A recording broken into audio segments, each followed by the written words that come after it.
Hello दोस्तों, आप सभी का स्वागत है आपके अपने चैनल किरण स्टडी सेंटर पर। आज हम क्लास 10th का चैप्टर 1 को देखेंगे। संस्कृत का सब्जेक्टिव क्वेश्चन जो एग्जाम के व्यू से काफ़ी इंपॉर्टेंट है और ये इस चैप्टर से हर साल एक क्वेश्चन एग्जाम में आता है, इसलिए इस वीडियो को स्किप मत कीजिएगा, पूरा देखिएगा।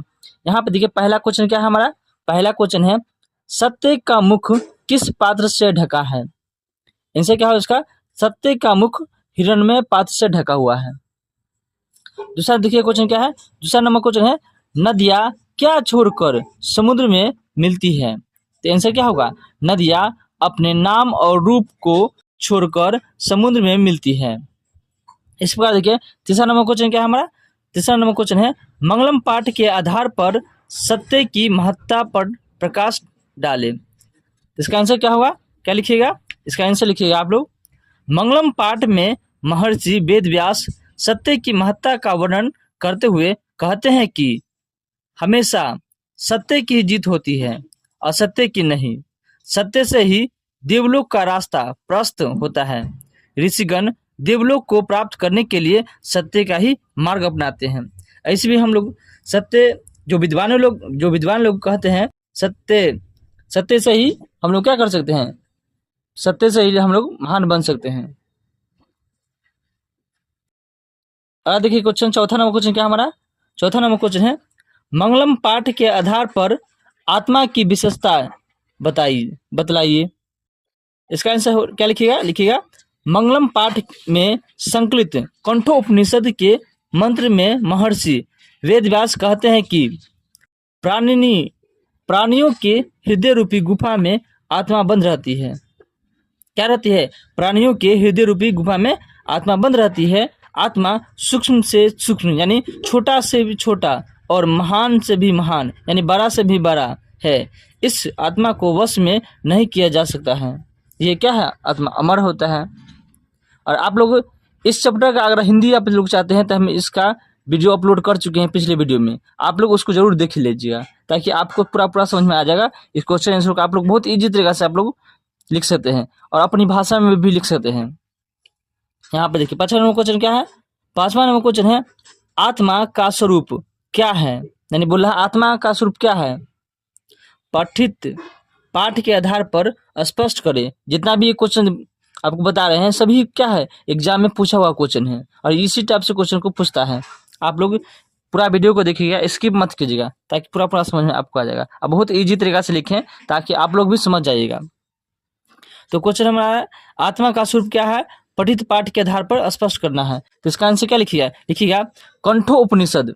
क्या लिखिएगा, कंठोपनिषद में आत्मा के स्वरूप का बड़ा ही अच्छा विश्लेषण किया गया है।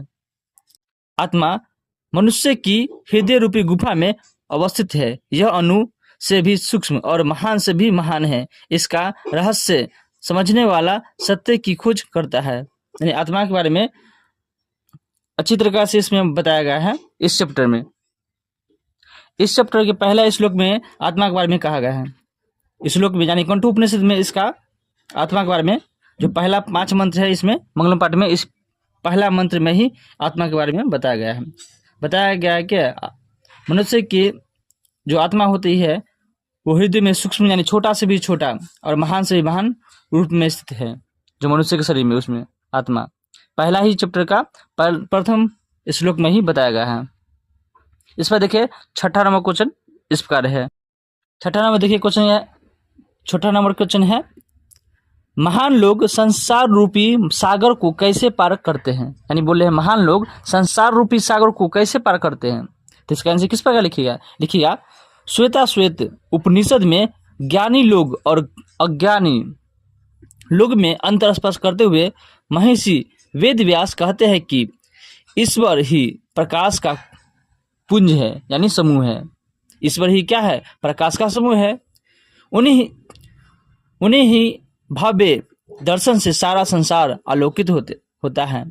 ज्ञानी लोग उस ईश्वर को जानकर संसार रूपी विषय वासनाओं यानी मोह माया से मुक्त हो पाते हैं। इसके अलावा दूसरा कोई रास्ता नहीं है। इस प्रकार से आप लोग इसको लिखिएगा क्वेश्चन को, तो बहुत अच्छा नंबर मिल सकता है आपको और बहुत ईजी तरीका से आपको अपनी लैंग्वेज में बताए हैं। देखिए 7वां क्वेश्चन क्या है आपका 7वां नंबर क्वेश्चन है, विद्वान पुरुष ब्रह्मा को किस प्रकार प्राप्त करता है?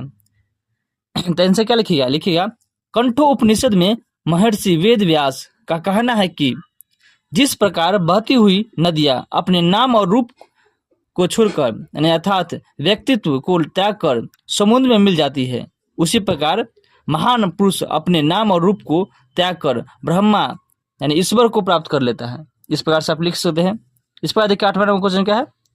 8वां नंबर क्वेश्चन हमारा है, उपनिषद को आध्यात्मिक ग्रंथ क्यों कहा गया है? यानी उपनिषद को आध्यात्मिक ग्रंथ क्यों कहा गया है?